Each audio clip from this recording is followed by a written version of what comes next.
Well, good afternoon, ladies and gentlemen. It is always a great pleasure to welcome back to our interview room our four-time Masters champion, Mr. Tiger Woods. This is his 22nd Masters appearance. Tiger, thank you so much for taking the time to be with us today. Thank you. Thank you. Thank you. Seems like just 18 months ago, you had made the comment that you weren't sure whether you could ever get your body back to the point of playing elite golf. And then 12 months later, here, April of last year, you emphasized that this journey was a process, that you needed to be tournament tested, you needed to work on your swing, your conditioning, and so forth.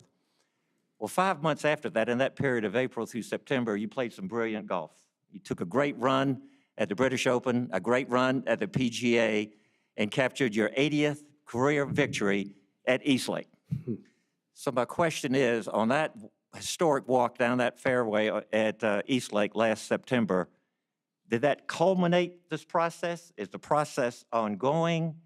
Well, how do you see it? Well, I think it's always ongoing, but for me to have gotten in the winner's circle after the years I've had past few years was I didn't really understand. I didn't really know if I'd ever get there again, and lo and behold, I got there again. So to me, I'm still working on it, still trying to get better. I'm still trying to win more events, but I think that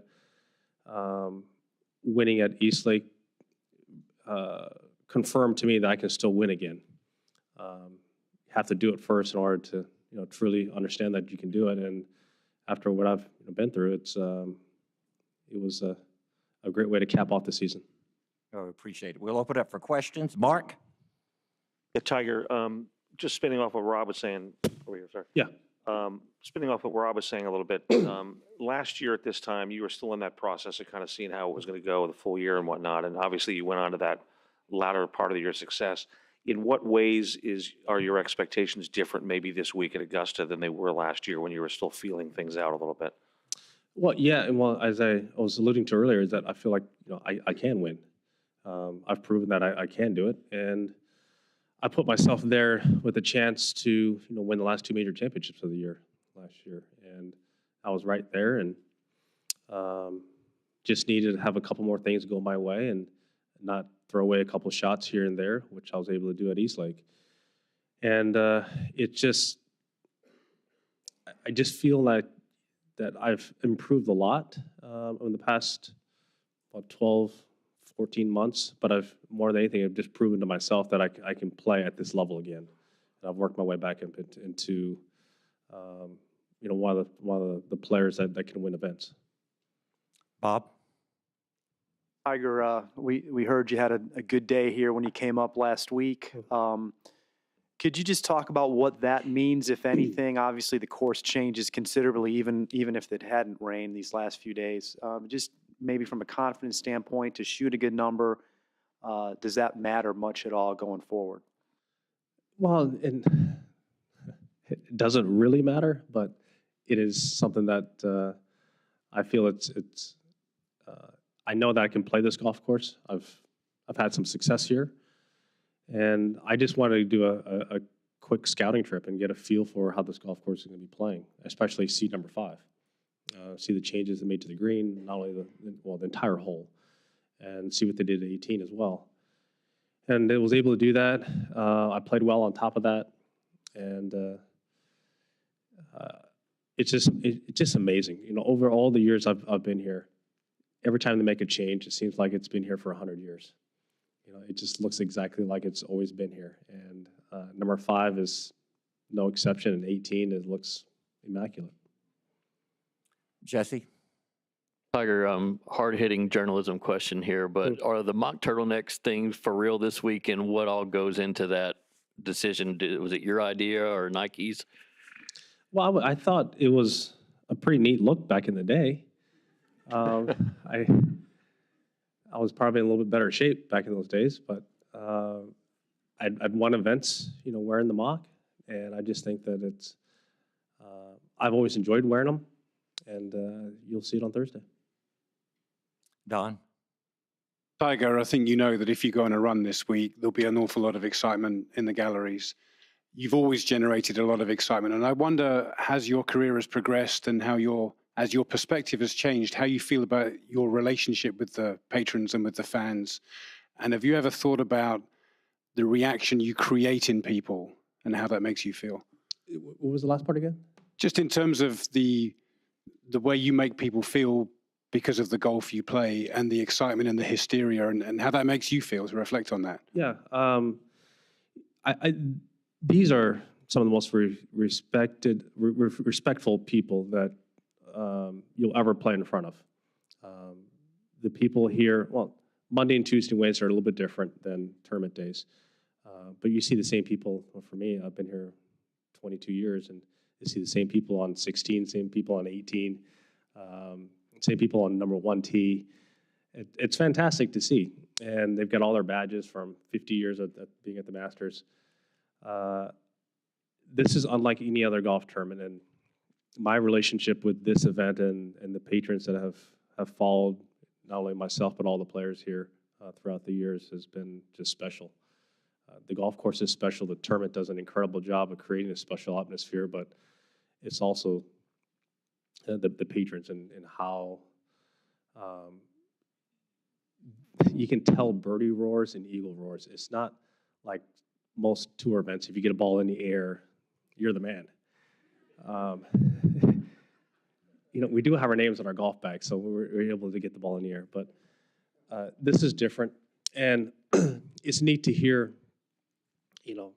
For me, I played in front of Jack when he made that run in '98, and it was just electric. And that's what this place does. And I've been a part of it throughout the back 9, whether I've won or lost.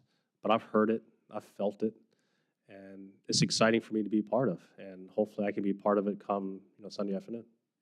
Personally, reflect on the way people react to you playing well. I mean, people lose their minds when you're playing well. We all know about the roars for Tiger. They're different. They're more special. So how do you reflect on how you make people feel like that?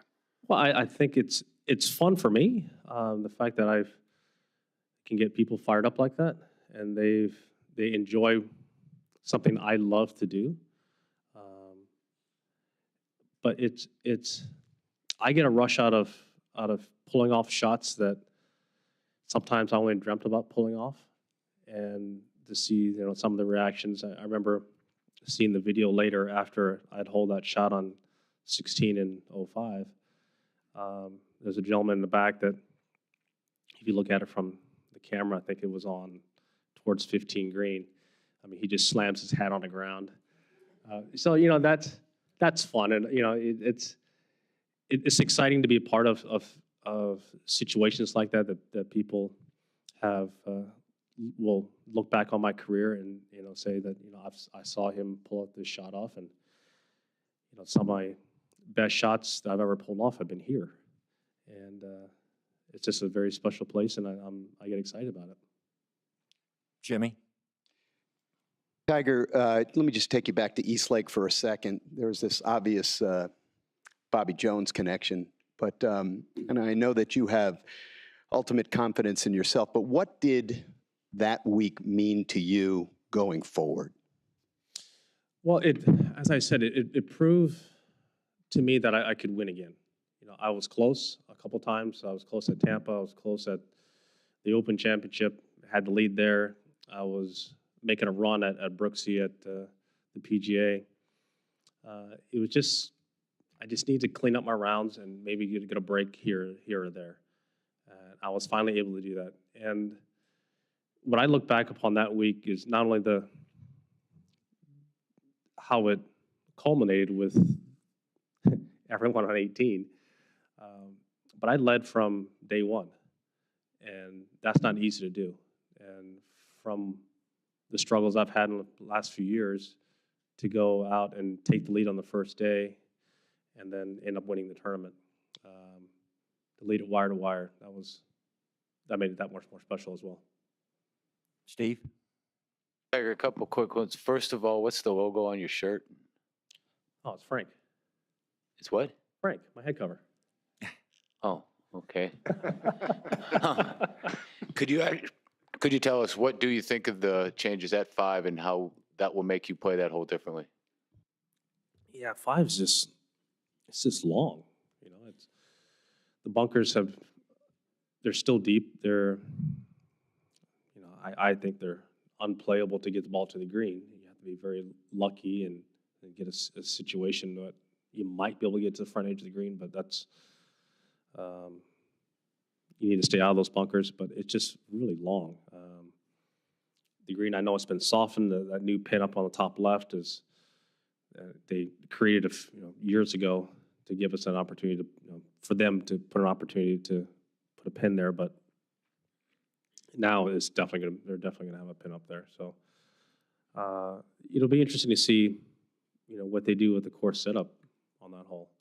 It's been raining here, it's soft, the fairways aren't gonna give it up. And so if that's the case, I don't know if we're gonna play at 495 every day. I'm sure it'll be moved up, very similar to what we see at 7 or sometimes at 1. Sometimes the tee boxes are up at 1. Other times that, if it's warm, they put it back. So there's tremendous flexibility in how they create these tee boxes because they're so long. You can move around the golf course. You can play it, probably 7,400 yards if you want to play on the short side and north of 75 on the long side. So it'll be interesting to see how they set it up, but I'm sure that they'll do an incredible job like they always do and present us with incredibly tough tests, but one that is extremely fair. Barry? Tiger, you mentioned as you were coming back, wondering about whether your club head speed would return. That obviously did. I wonder if you can be the putter that you once were, and if you can be a better putter here because every putt than you might be at another stop. Yeah, I feel like I can still putt. The hardest part is I just can't practice as like I used to. My back gets sore, so I just can't log in the time that I used to, and it goes with every part of my game. I can't work on every single part of my game every day. I have to pick different parts of my game to work on, and that's the challenge that I'm now faced going forward, and just have to figure it out and try to create a good balance there to find a prep of what I need to work on. And he was a little bit easier when I could work on everything, but that's no longer the case. So, putting, I've worked on my putting, and when I've putted well. I've worked on my short game. I've chipped it well. I just can't do all things all the time anymore. Doug? Tiger, what did you consider your greatest advantage at Augusta the first 10 years you played it, and what do you consider your greatest advantage now? Well, I think that when I first got here, it was just my length. The par fives were all reachable with irons, some with short irons. Years I drove it well, longest iron I'd probably hit into a par 4 would probably be an 8 iron. 8, yeah. And a lot of sand wedges. So I had a lot of success. It's just a driver, and if I drove it well that week, I was going to have a lot of short irons, and with short irons, it's easier to be more aggressive, to put the ball in the correct spots, hence I could have better putts, and they're a lot easier putts, hence I end up winning some of the Master Championships that I've won. But also, throughout the years, I also accumulated a lot of knowledge of how to play it under different conditions. And playing practice rounds with guys who have won here a lot, who understand how to play it. And then to be a part of the entire process of having to compete as they've evolved the golf course and trying to understand how to play it. It changes from when they do change a few things and having to adjust that, adjust how the strategy is going to be applied to those specific holes.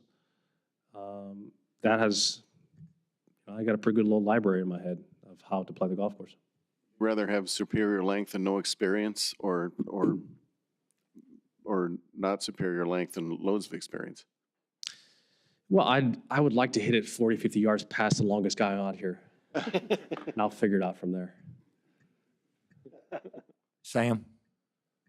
Tiger, the Masters might be the biggest collection of people on earth with no cell phones. How does that It's nice, isn't it? change? Yeah, how's it changed an experience for you? Is it refreshing on the tee box or walking down the fairway? It must look very different to you, and how does that make it unique? Well, as people have learned, what is acceptable and not acceptable on the golf course with cell phones, it's very, very simple. We don't mind you taking pictures. We don't mind you videoing it while we're playing. Just please put it on silent. It took a number of years for, most people to figure that out. But now it's not really not that bad. But this event is so different and it's so unique. It's pure golf. It's just player and caddy out there playing. We're prepping together, and there's no other distractions inside the ropes. Some of the events, like the Open Championship, because it's usually on very small venues, because the golf courses are so old that there's not a lot of room, and there's sometimes 75 to 100 people inside the ropes following us, and that gets a little distracting, and it gets a little difficult at times. But here, it's just us playing, and you see some of the greatest golf you've ever seen here, and I think that's one of the reasons why. Christine?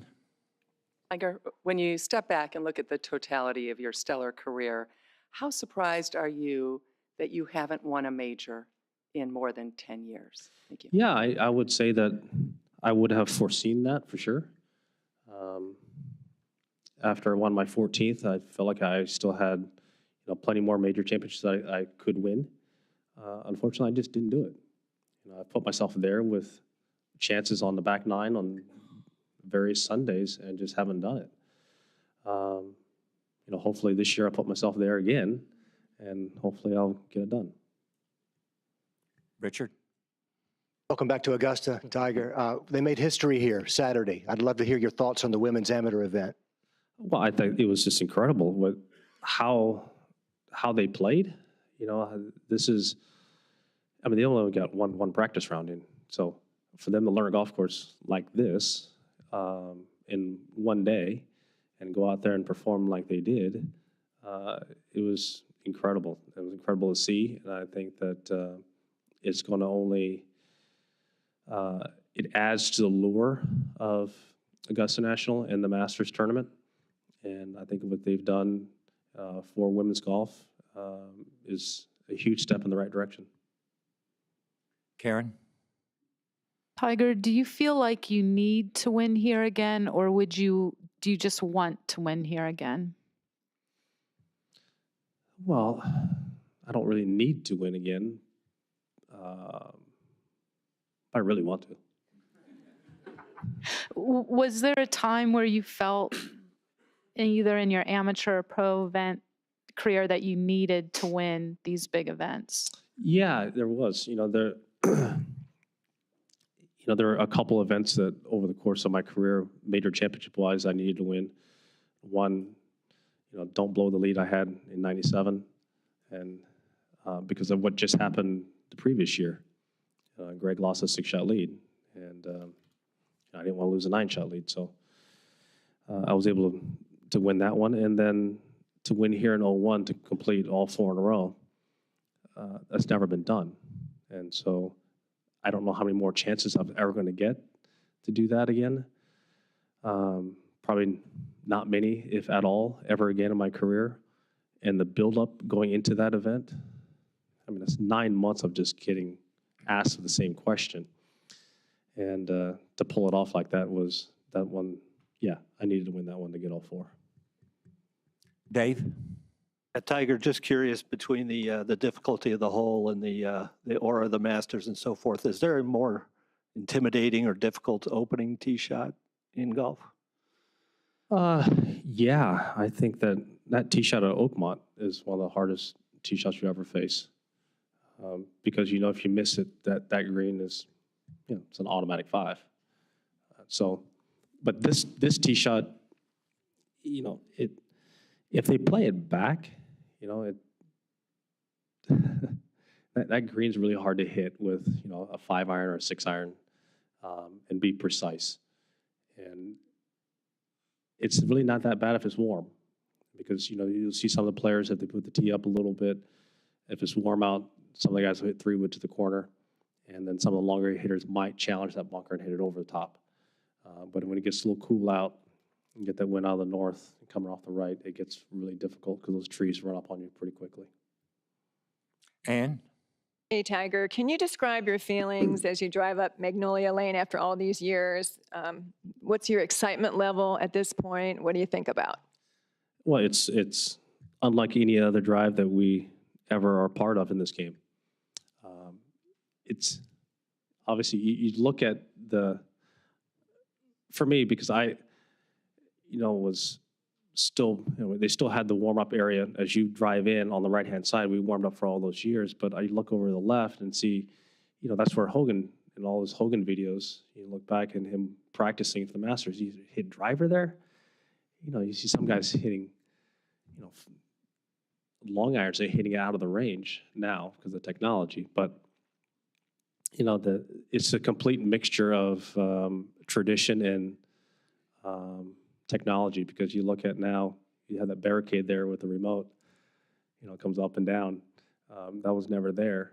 And now that's, you know, yeah, they don't really want people here that aren't really supposed to be here.